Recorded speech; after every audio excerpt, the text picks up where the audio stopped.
그들이 예루살렘에 가까이 와서 감난산 벳바게와 베단에 이르렀을 때에 예수께서 제자 중 둘을 보내시며, 예수님께서 이제 예루살렘 동쪽에 있는 감난산 쪽으로 오셨습니다. 예루살렘 동쪽에 보면 이제 감난산이 있죠, 여러분. 이 감난산은 예루살렘과 서로 마주보고 있습니다. 예루살렘보다 약간 높은데요. 이곳에는 이제 올리브가 많기 때문에 감난산, 올리브산이라 이렇게 부르는 거죠.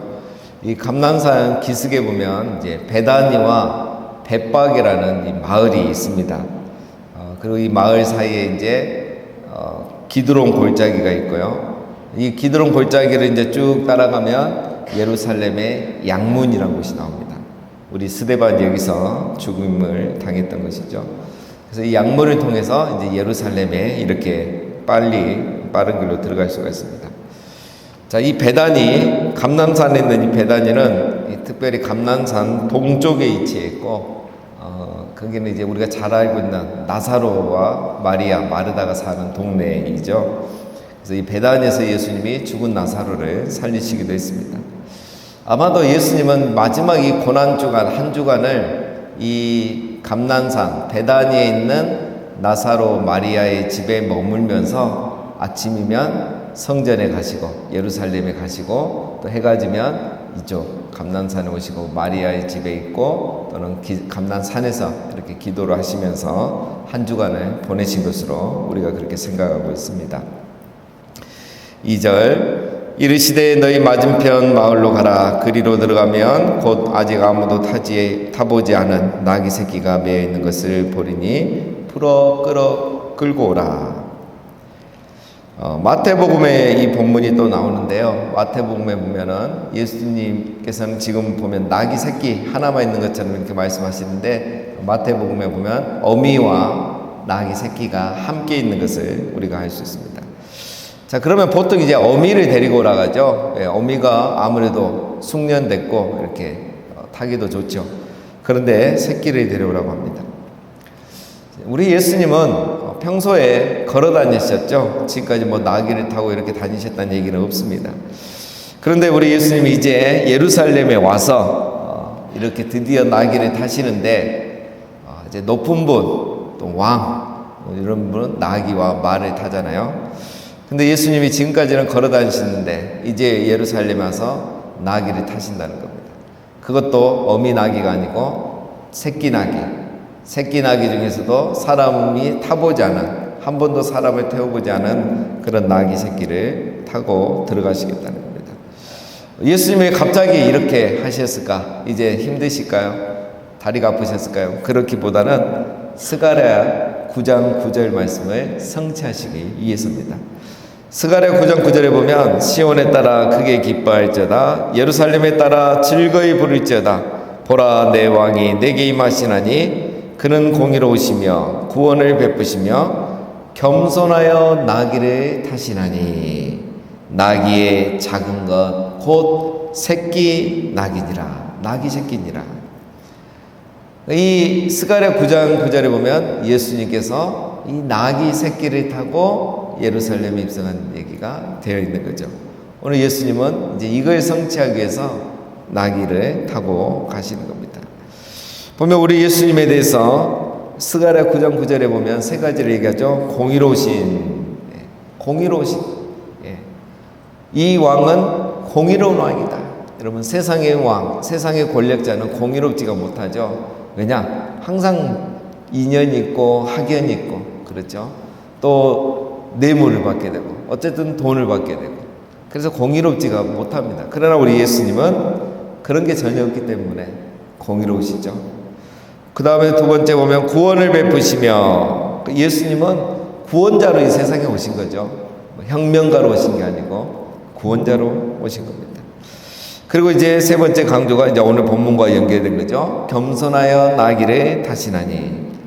예수님은 왜 나귀를 타셨고 그것도 겸손하게 나귀 새끼를 타고 오셨는가? 예수님은 평화의 왕으로 이 세상에 오셨다는 겁니다. 그래서 예수님은 공의로우신 분으로 구원자로 마지막 세 번째는 평화의 왕으로 오신 겁니다.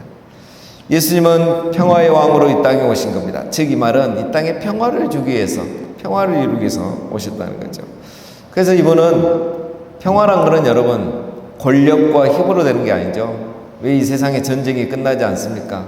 힘으로 평화를 이루려고 하기 때문에 전쟁이 끝나지 않는 겁니다.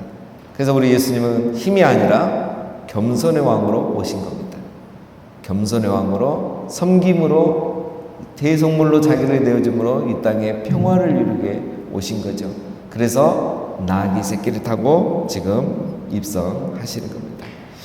여러분, 우리 예수님은 누구이십니까? 공의로우시며 겸손하시며 평화의 왕, 구원자이십니다. 세상의 왕은 준말을 타고 칼과 창을 가지고 입성하죠. 그러나 예수님은 겸손하게 나귀 새끼를 타고 그 손에 무기가 없이 섬김의 왕, 겸손의 왕으로 입성하십니다. 우리 예수님은 권력으로 가시는 세상의 왕이 아니라 평화와 구원을 베푸시는 겸손의 왕이시기 때문입니다. 여러분, 오늘 우리가 있는 곳에서 참된 평화를 이루려면, 그곳에 하나님의 뜻을 이루려면 우리가 어떤 힘을 가져서 되는 것이 아니라 우리 예수님처럼 겸손한 리더십으로 나갈 때 그곳에 평화를 이룰 수 있는 것입니다.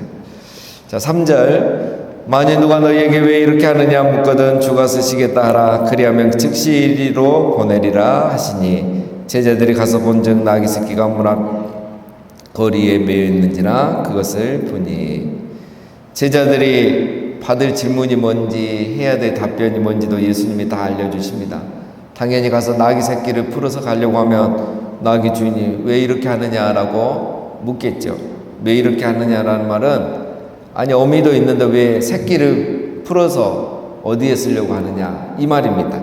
뒤에 보면 이제 이 말이 나오죠. 그 주인이 이걸 못 쓰게 왜 풀어 데리고 가느냐 이렇게 묻는 게 아니고 왜 어미도 아니고 새끼 나귀를 풀고 가느냐 이렇게 묻는 겁니다. 그러면 예수님이 그 질문을 받았을 때 해야 될 답변도 제자에게 알려주십니다. 주가 쓰시겠다라. 여기서 주는 예수님이 아니고 하나님을 말합니다. 하나님께서 오늘 이 구속의 역사를 이루기 위해서 하나님이 이 나귀를 쓰겠다고 말해라 라는 겁니다. 그렇게 하고 갔는데 진짜 본즉 어떻게 됩니까? 나귀 새끼가 문 앞거리에 매여 있는 거예요.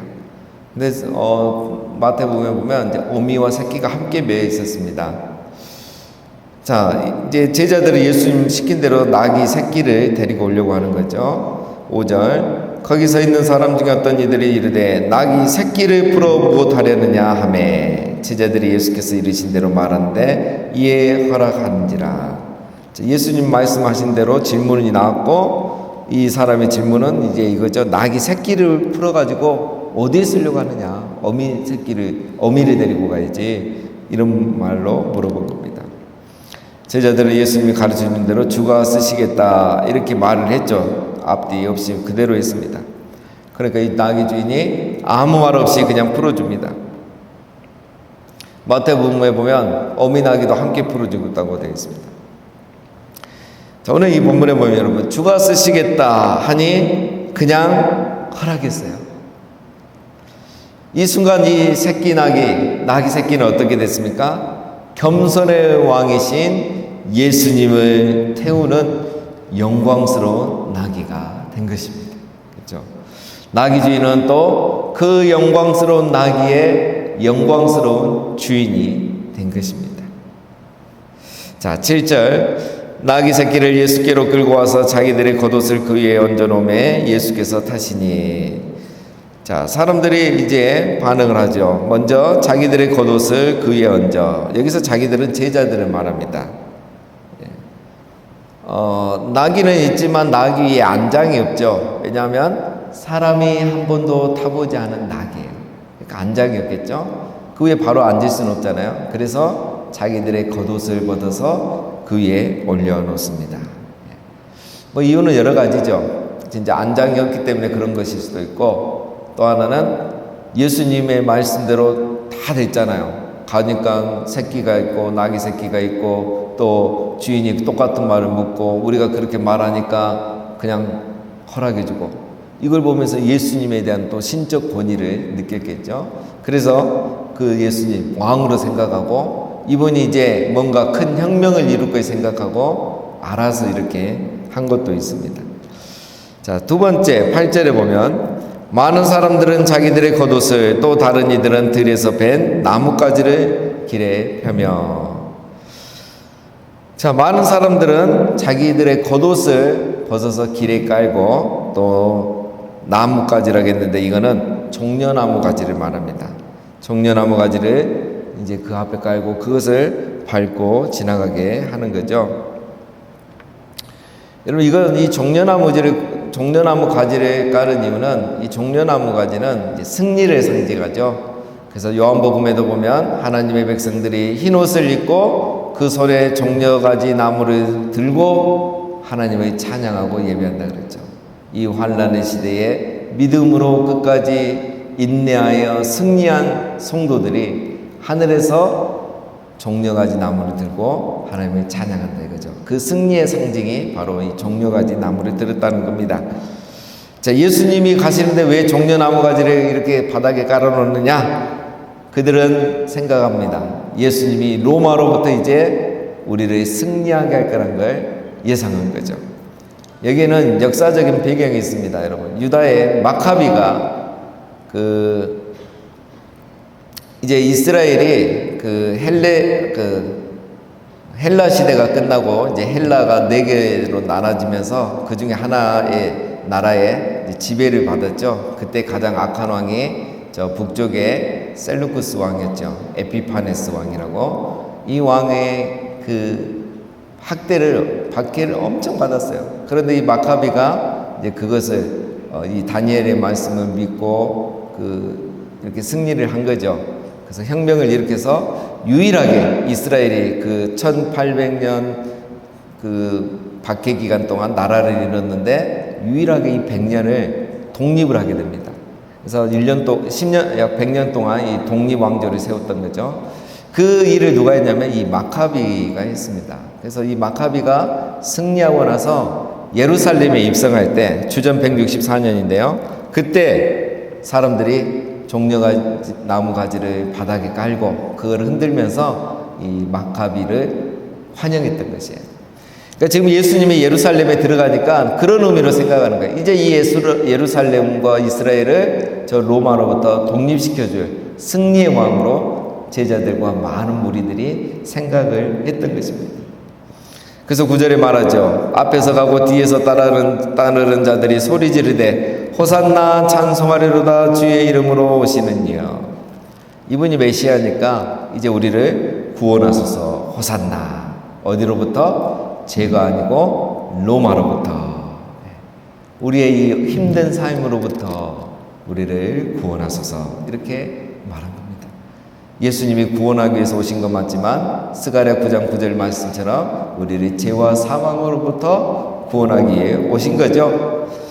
자, 그러나 이 사람들은 그것을 알지 못하는 겁니다. 또 10절에 찬송하리로다 오는 우리 조상 다윗의 나라여 가장 높은 곳에서 호산나 하더라. 그들은 또 찬송하죠. 찬송하리로다 오는 우리 조상 다윗의 나라여. 자, 이 사람들이 지금 하고 있는 찬양이 또 뭡니까? 다윗의 나라여. 그렇죠? 다윗 왕국을 꿈꾸고 있는 거예요. 이스라엘이 가장 평화로웠던 시대가 다윗 왕 시대죠. 그리고 가장 많은 영토를 가졌을 때, 물론 솔로몬 시대 때 그렇게 했지만 다윗이 사실 거의 다 이루어 놓은 거죠. 지금 이 사람들은 뭘 꿈꾸냐? 예수 그리스도께서 로마로부터 이스라엘을 회복시키셔서 다윗 왕국 같은 그런 강력한 나라를 다시 회복해 줄 것을 이들은 기대하고 있는 것입니다. 다윗이 블레셋으로부터 승리하고 다윗의 왕국을 세웠던 것처럼 마카비가 에피파네스로부터 승리하고 이스라엘을 독립시켜줬던 것처럼 이제는 이 예수님이 로마로부터 승리하고 우리 이스라엘을 회복하여 줄 것을 그들은 기대하면서 이렇게 지금 찬양하고 종려가지 나무를 깔고 있는 것입니다. 자, 이렇게 예수님의 예루살렘 입성을 고난주간 첫날이 이렇게 시작이 됩니다. 근데 여러분, 이제 11절에 보면 내일 본문인데요. 예수께서 예루살렘에 이르러 성전에 들어가서 모든 것을 둘러보시고 때가 이미 저물매 12제자를 데리시고 베다니에 나가시니라. 자, 이걸 보면 이제 이렇게 입성을 아주 그냥 화려하게 했죠. 물론 나귀 새끼들이 타셨지만 이거는 뭐 예수님이 원했던 것도 아니고 사람들이 그렇게 했습니다. 그래서 예수님이 들어가서 한 일은 뭐냐면 빌라도에게 가서 빌라도를 확 끌어내린 게 아니고 뭐 하셨습니까? 그냥 성전 한번 둘러보신 거예요. 둘러보신 이유가 있겠죠. 그리고 이제 조용하게 초라하게 12제자와 함께 베다니로 다시 돌아가신 거예요. 아마 이제 가셔서 기도하시고 뭐 또 마리아의 집에 이렇게 머무셨겠죠. 자, 여러분 10절까지의 내용과 11절의 마지막을 보면 완전히 대조가 되죠. 그렇게 화려하게 찬양하고 호산나 외쳤던 무리들이 지금 다 어디 있습니까? 다 떠나간 거예요. 없어요. 왜 그렇겠습니까? 실망한 거예요. 예수님께. 예수님이 혁명을 일으킬 줄 알았는데 세상에 성전에만 관심이 있는 거예요. 저 빌라도에게 관정에 가야 되는데 거기에 가지 않고 성전에 가신 거예요. 예수님은 생명을 일으키러 오신 게 아니라 어떤 영적인 신앙적인 목적을 갖고 왔다는 것을 이제 알게 된 거죠. 그들이 기대하던 대로 하지 않으셨던 겁니다. 그들의 목적과 예수님의 목적이 달랐던 겁니다. 그들은 소원을 이루어주기를 간절히 원했는데 예수님은 자기의 소명을 이루기 위해서 지금 이곳에 오셨다는 걸 알게 된 겁니다. 여러분, 기독교는 계시의 종교라고 말합니다. 즉 기독교는 내가 원하는 것을 믿는 것이 아니라 하나님이 말씀하신 것을 믿는 것이 우리 기독교입니다. 사람들은 자기들이 꿈꾸는 예수님을 믿으려고 합니다. 그래서 오늘 이 본문에 나온 많은 사람들이 외쳤던 호산나 다윗의 자손이여 우리를 구원하소서 이렇게 얘기했던 겁니다. 그러나 이 사람들이 나중에는 어떻게 합니까? 똑같은 예수님을 향하여 십자가에 못 박으소서 이렇게 외치고 있는 것이죠. 우리가 믿는 예수는 내가 원하는 예수, 내가 원하는 걸 다 들어주는 그런 예수를 우리가 믿는 게 아닙니다. 그것은 바로 하나님을 우상처럼 믿는 것이고 신앙을 종교생활, 신앙을 이렇게 종교생활로 하고 있는 것이죠. 여러분, 우리는 어떤 예수님을 믿는 것입니까? 공의의 예수님, 구원의 예수님, 겸손의 왕이신 예수님. 그래서 이 땅에 평화와 화평을 이루러 오신 그 예수님, 구원자이시고 하나님이신 그 예수님을 우리는 믿는 것인 겁니다. 그래서 우리는 우리의 소원이 아니라 우리도 예수님처럼 하나님이 우리에게 주신 소명에 따라 살아가는 그런 사람인 것입니다. 그래서 우리는 호산나를 외치더라도 저들이 생각하는 그 호산나가 아니라 이 땅에 하나님의 뜻과 나라와 이름이 임하고 이루어지는 그걸 간절히 바라면서 호산나라고 외치고 찬양하는 게 오늘 우리들인 겁니다. 오늘 하루도 우리 예수 그리스도 우리를 구원하게 오신 그 예수님을 우리가 바르게 믿고 바르게 섬기며 우리도 우리 예수님처럼 소원이 아니라 소명을 따라 살아가시는 우리 모두가 다 되시기를 주님의 이름으로 축원드립니다.